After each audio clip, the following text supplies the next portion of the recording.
विद्यार्थी मित्रांनो, आज झालेला पेपर हा पूर्णपणे फोडून काढूया। आज महाराष्ट्र गट ब चा पेपर झालेला आहे। तो पेपर आज आपण सायन्स विषय त्यामधले 15 क्वेश्चन फोडून काढूयात। पहा, चला पहिला प्रश्न पहा। पहिला प्रश्न आहे, ॲल्युमिनियमचे प्रमुख खनिज कोणते? प्रश्न चांगला आहे। ॲल्युमिनियमचं प्रमुख खनिज कोणतं आहे? तर बॉक्साइट आहे। कोणतं आहे? बॉक्साइट। सर्वांनी लक्षात ठेवायचं, बॉक्साइट जे आहे, बॉक्साइट मध्ये काय काय असतं तुम्हाला माहिती आहे? Bauxite content Al2O3। काय काय असतं याच्यामध्ये? Al2O3। बॉक्साइट मध्ये Al2O3 असतं। Al2O3। अजून आयरन ऑक्साइड काय असते? आयरन ऑक्साइड असते। अजून काय असते? सिलिका असते SiO2। आणि काय असते? सँड असते। या चौघांचं कॉम्बिनेशन आहे कोण? बॉक्साइट। आणि बॉक्साइट मध्ये प्रामुख्याने कोण असतो? ॲल्युमिनियम। कळालं? तर या प्रश्नाचं होतं बॉक्साइट। तर नंतर कोणी विचारलं मॅलाचाइट काय आहे, तर म्हणायचं मॅलाचाइट हे कशाचं आहे? कॉपरचं ओर आहे। कॉपर म्हणजे तांब्याचं ओर आहे। ओर म्हणण्याचं म्हणजे प्रमुख खनिज आहे त्याचं। नंतर गॅलिना, गॅलिना कोणाचं आहे? पीबी लेडचं। नंतर डोलामाइट, डोलामाइट कोणाचं आहे? मॅग्नीजचं। कळालं सर्वांना? लक्षात ठेवा सर्वांनी। चला पुढचा प्रश्न पहा। अल्फाकण, अल्फाकण कशाला म्हणतात? अल्फाकण कशाला म्हणतात? अल्फाकण म्हणतात हेलियमला। हेलियम 2 4 ला। बीटाकण म्हणतात इलेक्ट्रॉनला। आपण बीटा लिहितो ना, बीटा लिहिताना खाली -1 लिहितो, वर 0 लिहितो। आणि हे लक्षात ठेवा, यालाच नाही का इलेक्ट्रॉन म्हणतात। -1 चार्ज याच्यावर सुद्धा असतो, म्हणून हे झालं। किरणोत्साराचं युनिट काय आहे? क्युरी आहे। बरोबर आहे। मग काय याचं उत्तर पहा बरं। अल्फाचं 3 कुठं आहे? 3। हे पहिला ऑप्शन कटलं, दुसरा ऑप्शन कटला, तिसरा आणि चौथा उरला। नंतर बीटा किरण म्हणजे 2, इथं पहिला आहे, इथं दुसरा आहे, म्हणजे हे पण चुकलं। ऑप्शन क्रमांक 4 हे आपलं करेक्ट उत्तर आहे। अगदी सोपे प्रश्न होते माझ्या हिशोबानं। सायन्स मध्ये जवळपास 13 प्रश्न हे खूपच सोपे होते, अतिशय सोपे प्रश्न होते। पहा पुढचा प्रश्न। पुढचा प्रश्न आहे, एबीओ रक्तगटाचा शोध यांनी लावला? कार्ल लँडस्टेनरनी लावला। कळालं? कोणते कोणता ब्लड ग्रुप? ए, अजून ए, नंतर बी, अजून ओ। या तिन्ही ब्लड ग्रुपचा शोध कोणी लावला होता? कार्ल लँडस्टेनरनी 1901 मध्ये, 1901। मग उरला कोणता? एबी। या एबीचा शोध त्याच्याच विद्यार्थ्याने लावला होता। त्या विद्यार्थ्याचं नाव तुम्ही मला सांगा। चला पुढे। पुढचा जो प्रश्न आहे तो प्रश्न आहे, वनस्पतींना कॅल्शियम चयापचनासाठी कोणत्या खनिजाची आवश्यकता असते? प्रश्न चांगला आहे। जर काय करायचं असेल, चयापचन कोणाचं? कॅल्शियमचं चयापचनासाठी कोणत्या खनिजाची गरज पडते? तर याचं उत्तर आहे मॅग्नेशियम।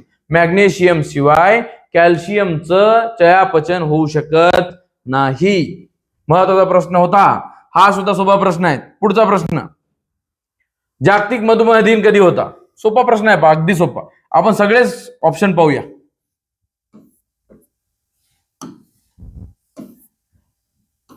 या प्रश्नाचं जे उत्तर आहे ते काय आहे? 14 नोव्हेंबर। कोणी विचारलं की जागतिक मधुमेह दिन कधी होता, तर म्हणायचं 14 नोव्हेंबरला। ठीक आहे। मग आता हे बाकीचे काय? 14 जूनला काय होता? तर blood donation day. Blood donation day.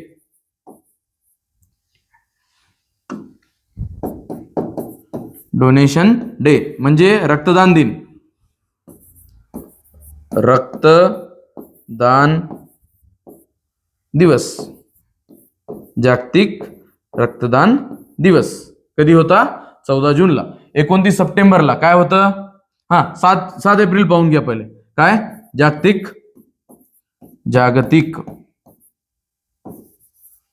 आरोग्य दिवस।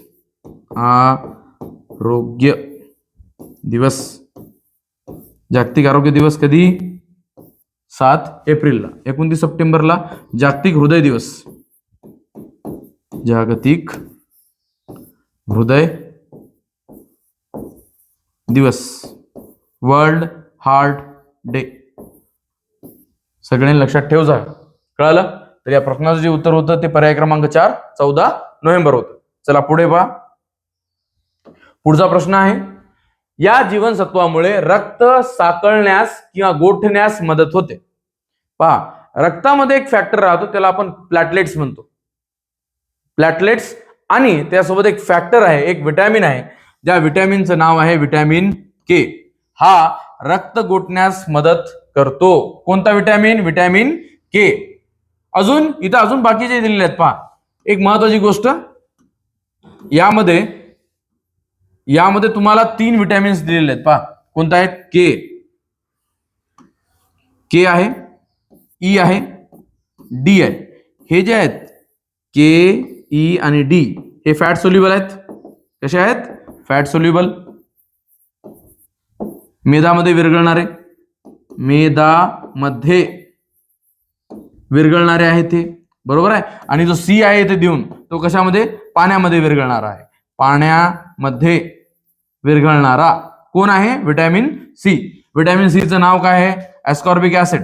एस्कॉर्बिक ऍसिड हे कोणाचं नाव आहे? विटॅमिन सी चं. याची कमी झाली तर स्कर्वी होते, स्कर्वी नावाची बिमारी होते. विटॅमिन डी हे याचं नाव काय आहे? कॅल्सिफेरॉल. कॅल्सिफेरॉल हे याचं नाव आहे. कोणाचं? विटॅमिन डी चं. या प्रश्नाचं जे करेक्ट उत्तर होतं ते काय होतं? विटॅमिन के. हा, विटॅमिन ई बद्दल विचारलं कोणी तर म्हणायचं हा चांगला एक काय आहे? अँटीऑक्सिडंट आहे. अँटीऑक्सिडंट आहे. कोण? Vitamin E. कळलं सर्वांना? पुढचा प्रश्न आहे, खालील विधाने बरोबर की चूक ते सांगा. चांगला प्रश्न आहे. पहा, कोणते विधान जे चूक आहेत की बरोबर आहेत ते सांगा म्हणतात. पहा, क्ष किरण या विद्युत चुंबकीय लहरी आहेत. हो, बरोबर आहे. विद्युत चुंबकीय लहरी आहेत. कोण? क्ष किरण. नंतर क्ष किरणांची तरंग लांबी खूप कमी असते. हो, बरोबर, खूप कमी असते त्यांची तरंग लांबी. क्ष किरणांच्या वर ऋण भार असतो, हे चुकीचं आहे. यांच्यावर भारच नसतो, कोणताच भार नसतो, ते न्यूट्रल असतात. त्यानंतर क्ष किरण विद्युत आणि चुंबकीय क्षेत्रांमुळे विचलित होतात. मला सांगा, जर यांच्यावर कोणता भारच नसेल तर विद्युत किंवा चुंबकीय क्षेत्रामुळे त्याच्यावर परिणाम पडेल का? पडणार नाही. म्हणजे हे दोन्हीही चूक आहेत. वरचे 2 बरोबर आहेत. पहा, ऑप्शन बरोबर, चूक, म्हणजे पर्याय क्रमांक 1 हेच या प्रश्नाचं उत्तर होतं. पुढचा प्रश्न आहे, कार्बनच्या सर्वाधिक मुबलक समस्थानिकेचे अणुवस्तुमान संख्या किती आहेत? पहिले तर तुम्हाला माहित पाहिजे की कार्बनचे किती आयसोटोप आहेत.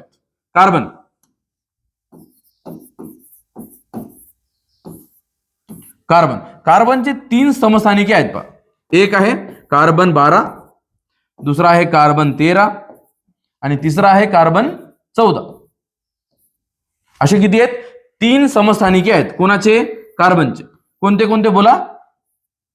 कार्बन 12, 13 आणि 14. पण याच्यामध्ये सर्वात जास्त प्रमाणात कोण असतो? कार्बन 12. 98% जवळपास कोण असतो? कार्बन 12. म्हणजे 12 जो आहे तो सर्वात जास्त प्रमाणात आढळतो, त्याच्यापेक्षा कमी 13 आणि सर्वात कमी प्रमाणात आढळतो कोण? 14. आणि हा 14 जो आहे ना, हाच वापरला जातो कार्बन डेटिंग मध्ये. कार्बन डेटिंग कशाला म्हणतात? ज्याच्यामुळे आपण एखाद्या जीवाश्माचं आयुर्मान काढू शकतो. कळलं? तर या प्रश्नाचं उत्तर काय असेल सांगा? शेवटचं ऑप्शन 12. कळलं? काय विचारलं त्यांनी? What is the atomic mass of the most abundant विचारलं ना, सर्वात जास्त प्रमाणात कोण आहे? तर तो कार्बन 12 आहे. पुढचा प्रश्न आहे, डेंटोलियम हा प्राणी कोणत्या संघामध्ये मोडतो? विचारलं काय? डेंटोलियम हा विघडतो कशामध्ये येतो? मोलुस्कामध्ये येतो. मग ॲनेलिडामध्ये कोण येते? ॲनेलिडामध्ये तुमचं येते अर्थवर्म. कोण येते? अर्थवर्म. अर्थवर्म म्हणजे काय? गांडूळ. अर्थवर्म म्हणजे गांडूळ. हे कशामध्ये येते? ॲनेलिडामध्ये. आर्थ्रोपोडामध्ये कोण येते? कोणी विचारलं तर म्हणायचं कॉकरोच, झुरळ आहे त्याच्यामध्ये. कशामध्ये? आर्थ्रोपोडामध्ये. अजून सगळे किडे येतात त्याच्यात. लक्षात ठेव जा, या पृथ्वीवर जेवढे काही किडे आहेत ते सर्व कशामध्ये येतात? फायलम आर्थ्रोपोडामध्ये येतात सगळे किडे. नंतर इकॅनोडर्मॅटामध्ये कोण येते? समुद्री काकडी.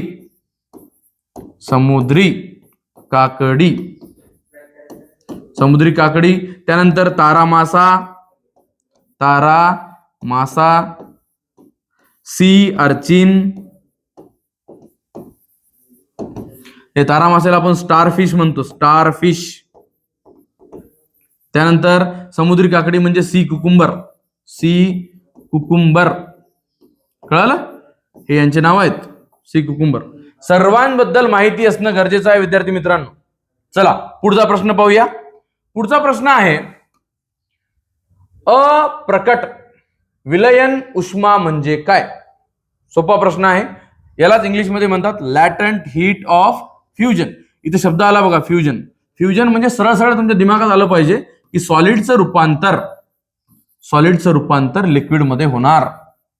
सॉलिडचं रूपांतर कशामध्ये होणार? लिक्विडमध्ये होणार, आणि तेही टेम्परेचर न बदलता. टेम्परेचर बदलणार नाही. कळलं? टेम्परेचर कॉन्स्टंट राहील तरच होईल. कोणाचं रूपांतर कोणामध्ये? सॉलिडचं रूपांतर लिक्विडमध्ये. म्हणजे कोणाचं? बोला. घनाचं रूपांतर द्रवामध्ये. कळलं?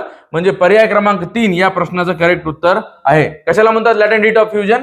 पहा, पदार्थाच्या एकक वस्तुमानाला त्याच्या विलयन बिंदूवर तापमान वाढविण्यासाठी घनस्थितीतून द्रवस्थितीत रूपांतरित करण्यासाठी लागणाऱ्या उष्णतेची मात्रा म्हणजेच काय? अप्रकट विलयन उष्मा. That is called latent heat of fusion. कोणाचं रूपांतर कोणामध्ये झालं? सॉलिडचं रूपांतर लिक्विडमध्ये, आणि त्यासाठी टेम्परेचर वाढला का? विदाऊट राईज इन टेम्परेचर, म्हणजे टेम्परेचर कॉन्स्टंट राहिला. म्हणजे या प्रश्नाचं उत्तर जे आहे ते पर्याय क्रमांक 3 आहे. पुढचा प्रश्न पहा. पृथ्वीच्या वातावरणामध्ये थर जे जमिनीपासून वरच्या दिशेने क्रमाक्रमाने आहेत त्यांचे खालीलपैकी कोणता क्रम बरोबर आहे? बरोबर कोणता आहे म्हणते?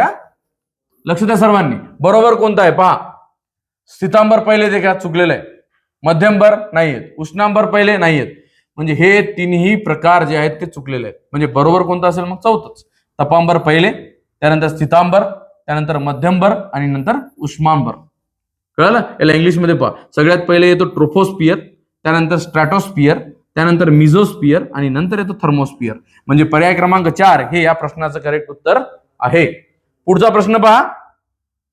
पुढचा प्रश्न आहे, आपल्याला जोड्या सांगितलेल्या आहेत पहा.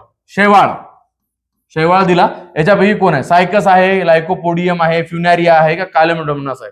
पहा, याचं उत्तर जे येते ते येते क्लायमॅडोमोनास. अलगी आहे ना ती एका प्रकारची. शैवाळ म्हणजे काय? अलगी. बरोबर. हा. ब्रायोफाइट कोण आहे? ब्रायोफाइटचं एक्झाम्पल ते तुमचं फ्युनॅरिया. अजून कोणतं एखादं? मार्केन्शिया. हेच एक्झाम्पल आहे कोणाचं? ब्रायोफाइटचं. टेरिडोफाइट कोण येतो? लायकोपोडियम. अजून कोण? फर्न. अजून सांगा एखादं एक्झाम्पल. बस होते, जाऊ द्या. चला इकडे लक्ष द्या. जिम्नोस्पर्मचं एक्झाम्पल आहे सायकस. कळलं? म्हणजे पर्याय सांगा बरं मला. शैवाळ 4, पहिल्याचं 4 कुठे आहे पहा? एकच तर ऑप्शन आहे हे, पर्याय क्रमांक 3.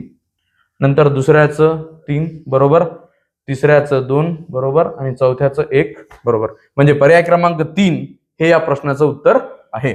पुढचा प्रश्न पहा. पुढचा प्रश्न आहे, खालीलपैकी कोणता प्राणी सर्वात आदिम पृष्ठवंशी प्राण्यांच्या गट अज्ञाथाशी संबंधित आहे? म्हणजे ग्रुप अज्ञाथामध्ये येणारा. अज्ञाथा म्हणजे ज्यांना जॉ नसतो, जॉलेस.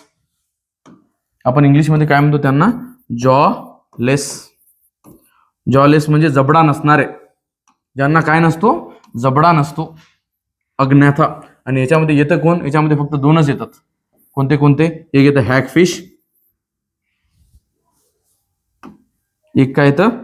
हॅगफिश, HAG फिश, आणि दुसरं येतं लॅम्प्रे.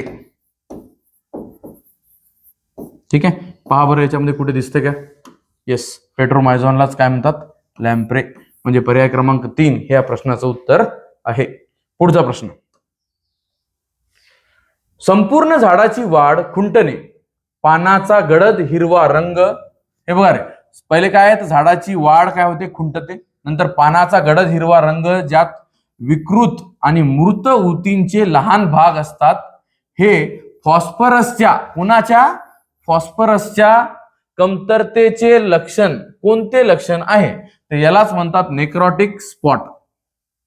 फॉस्फरसची कमतरता म्हटलं सरळ सरळ म्हणायचं नेक्रोटिक स्पॉट. मग नंतर क्लोरोसिस काय आहे बरं? क्लोरोसिस म्हणजे काय? क्लोरोसिस म्हणजे जे त्याच्यामध्ये क्लोरोप्लास्ट राहतं, क्लोरोप्लास्ट संपून जातात, क्लोरोफिल संपते, म्हणजे पानं पिवळे पडतात. सरळ सरळ हे लिहिण्याच्या ऐवजी आपण लिहू क्लोरोसिस मध्ये होते काय? पानं पिवळे पडतात, पाने पिवळी पडतात. कोणत्या बिमारीमध्ये? क्लोरोसिस मध्ये पडतात.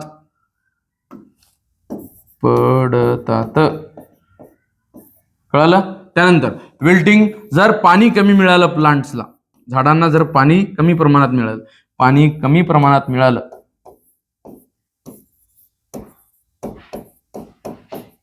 कमी प्रमाणात मिळाल्यामुळं काय होते? विल्टिंग होते. आणि लीफ कर्लिंग, जेव्हा आपण एखादं कोणताही स्प्रे त्याच्यावर अप्लाय केला, स्प्रे समजतो, कीटकनाशक अप्लाय केला, कीटकनाशक